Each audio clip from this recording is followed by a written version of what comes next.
एक समय की बात है। चंदनपुर गांव में रमेश अपनी पत्नी मधु के साथ रहा करता था। रमेश की इकलौती बेटी नेहा की कुछ ही महीनों पहले मौत हो गई थी। नेहा बिल्कुल ठीक ठाक थी, लेकिन अचानक उसकी तबीयत इतनी बिगड़ी कि वह मौत के मुंह में चली गई। गांव वालों को यकीन नहीं हो रहा था कि नेहा अब इस दुनिया में नहीं है। वहीं रमेश और मधु अपनी बेटी के जाने के बाद बीमार रहने लगे।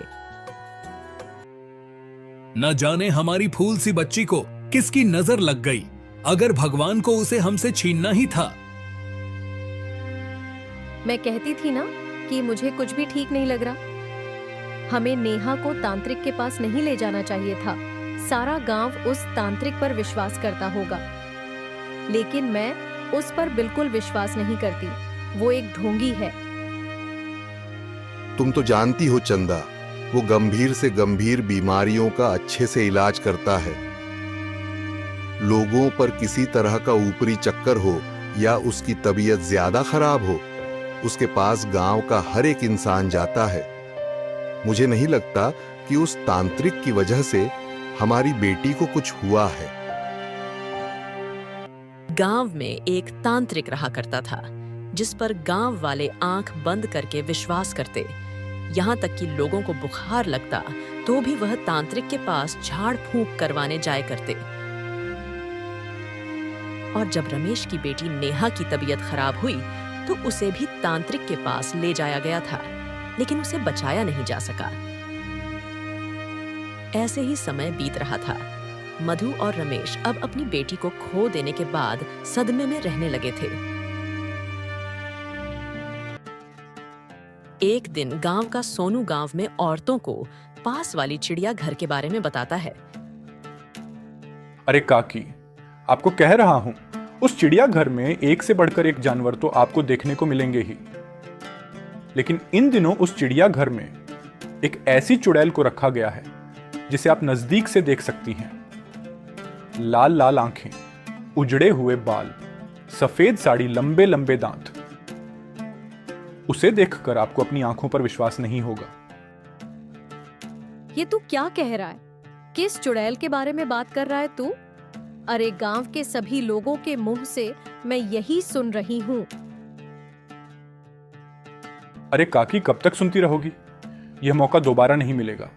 कहीं तुम अपने मरने का इंतजार तो नहीं कर रही? और क्या सोचो, अरे जीजी, देखो वो मजा अलग है। मरने के बाद तुम खुद भी चुड़ैल बन जाओगी। अरे धत, कैसी बातें करता है? कल ही मैं अपने राजेश को कहूंगी मुझे भी चुड़ैल के दर्शन करवा दे।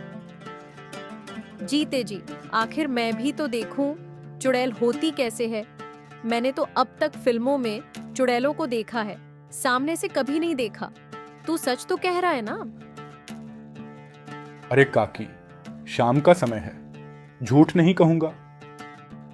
और आप उस चुड़ैल को एक बार देखकर आएंगी तो आपका मन भी करेगा कि जल्द ही मैं भी चुड़ैल बन जाऊं। कम से कम किसी का मनोरंजन तो हो। जाता है या चप्पल खाकर जाएगा। कितनी बार कहा है, तेरी माँ नहीं हूँ, जो कुछ भी सुन लूंगी। अब अगले ही दिन दामिनी उस चिड़ियाघर में जाती है, जहां गांव के लोग चुड़ैल देखने जा रहे थे। उस चुड़ैल को एक पिंजरे में कैद किया गया था। बेबस से बैठी वो चुड़ैल बस सबको निहार रही थी। पिंजरे के बाहर एक लाल कपड़े में बड़ा सा ताला लटकाया गया था। ऐसा लग रहा था किसी शक्तिशाली चीज से उस चुड़ैल को बाहर आने से रोका जा रहा है। दामिनी उस चुड़ैल को देखकर आती है। उसके बाद गांव के लोगों में चुड़ैल को देखने का एक अलग जोश दिखता है। अरे ओ मधु, सुना है चिड़ियाघर में एक चुड़ैल को पिंजरे में कैद करके रखा गया है। तो तुम मुझे ये सारी बातें क्यों बता रहे हो? तुम्हें पता है ना, मेरी जीने की इच्छा भी खत्म हो चुकी है और तुम मुझे मनोरंजन की बातें बता रहे हो। अरे मैं तो अभी के अभी अपने प्राण त्याग दूं, बस ऊपर वाला मुझे बुला ले। रमेश खुद को समझाते हुए अपनी पत्नी को इस हालात से निकालना चाह रहा था और वह एक रोज अपनी पत्नी को बहला फुसलाकर चिड़िया घर लेकर जाता है। लेकिन जब मधु उस चुड़ैल के पिंजरे के पास जाती है तो उसे अपनापन महसूस होता है और वह चुड़ैल, जो कि मधु को देखते ही रोना शुरू कर देती है, उसकी आंखों से आंसू टपक रहे थे। अजी सुनिए, ये देखिए, ये रो क्यों रही है? अभी तो मैं दूर से इसे देख रही थी, हर आने जाने वाले को ये देख तो रही थी, लेकिन रो नहीं रही थी। मुझे देखते इसे क्या हो गया? तुम दूर रहकर उसे देखो, हम यहाँ घूमने आए हैं। ये क्यों रो रही है? कौन है? हमें इसके बारे में कुछ नहीं जानना। चंदा को उस चुड़ैल को देखकर अपनापन सा महसूस होने लगता है। तभी मधु अपने पति रमेश को पानी लाने को कहती है। तभी उसे उस चुड़ैल में अपनी बेटी नेहा की झलक दिखाई देती है। कहीं तुम मेरी बेटी नेहा तो नहीं हो? हाँ माँ, मैं आपकी बेटी नेहा हूँ। मुझे यहाँ कैद किया गया है माँ। ये बाहर जो लाल कपड़े में आप ताले के साथ चीजें टंगी हुई देख रही है ना, उसने ही मुझे इस पिंजरे से बाहर निकलने से रोक रखा है। मुझे मारा गया है माँ, मैं बीमारी से नहीं मरी हूँ। तू मेरी बेटी नेहा है। किसने किया ये सब तेरे साथ बेटा? मधु इतना कहती है, तभी रमेश पानी लेकर आ जाता है और वह अपनी पत्नी को चुड़ैल के करीब देखकर उसे हाथ पकड़कर वहां से बिना कुछ सुने और समझे खींचकर घर ले आता है और उस पर खूब चीखता चिल्लाता भी है। तुम्हें मुझ पर ऐसे चिल्लाना नहीं चाहिए था। तुम मुझे वहां लेकर गए थे तो मुझे घूमने क्यों नहीं दिए? और उस चुड़ैल से मैं कुछ पूछ रही थी। रमेश को लगता है कि अपनी बेटी के जाने के सदमे से मधु के दिमाग पर असर होने लगा है। वो उसे जल्द से जल्द अच्छे डॉक्टर को दिखाने के बारे में सोचने लगता है। लेकिन मधु उस चुड़ैल के बारे में सोचने लगती है जिसमें उसे अपनी बेटी नजर आई थी, और उस चुड़ैल ने भी उसे अपनी पहचान बताई। मुझे वहां जाना चाहिए और कल सुबह होते ही मैं इनसे बिना कुछ बताए ही निकल जाऊंगी, क्योंकि मुझे अपनी बेटी को बचाना है। मेरी बेटी को एक चिड़िया घर में पिंजरे में कैद करके रखा गया है। अब तक तो मैं समझती रही उसे स्वर्ग मिल गया होगा, उसकी आत्मा को मुक्ति मिल गई होगी, लेकिन यह सब क्या है? मुझे कुछ समझ नहीं आ रहा। रमेश अब अगली सुबह जब उठता है तो वह अपनी पत्नी मधु को अपने पास ना देखकर परेशान हो जाता है। वो इधर उधर सब जगह देखता है, लेकिन उसे कहीं भी मधु नहीं मिलती। वहीं मधु दूसरी तरफ स्विंग गांव से सीधे उस चिड़िया घर पहुंची थी, जहां वह उस चुड़ैल से मिलती है और काफी देर तक बातचीत करती है। इसके बाद वह करीब 3 घंटे बाद घर आती है।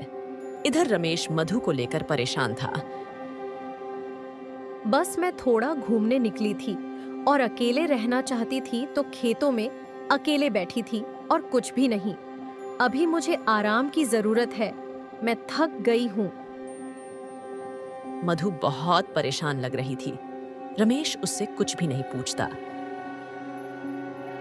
लेकिन देर रात रमेश देखता है कि मधु उठकर घर का दरवाजा खोलकर घर के बाहर जा चुकी है। रमेश भी छुपते छुपाते उसके पीछे पीछे जाता है। रमेश मधु का पीछा कर रहा होता है और मधु को इसकी बिल्कुल भी भनक नहीं थी। अब मधु उस तांत्रिक की गुफा में पहुंच चुकी थी, जहां से वह एक बड़ी सी छाबी लेती है और गंगा जल लेकर वहां से दूसरी तरफ निकल जाती है, और यह रास्ता चिड़िया घर की तरफ जाता था। मुझे इतना तो समझ आ चुका है कि मधु बिल्कुल ठीक है। उसके दिमाग पर किसी तरह का असर नहीं हुआ है, और जिस तरह से वो तांत्रिक की गुफा में पहुंचकर यह बड़ी सी चाबी लेकर दूसरी तरफ जा रही है, यानी चिड़िया घर जाने वाले रास्ते से कहां जा सकती है।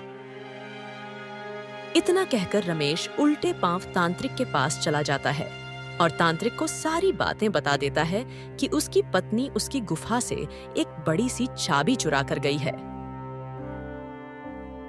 दूसरी तरफ जब तांत्रिक और रमेश चिड़िया घर पहुंचते हैं तब तक चंदा चिड़िया घर के बड़े पिंजरे से उस चुड़ैल को आजाद कर चुकी थी।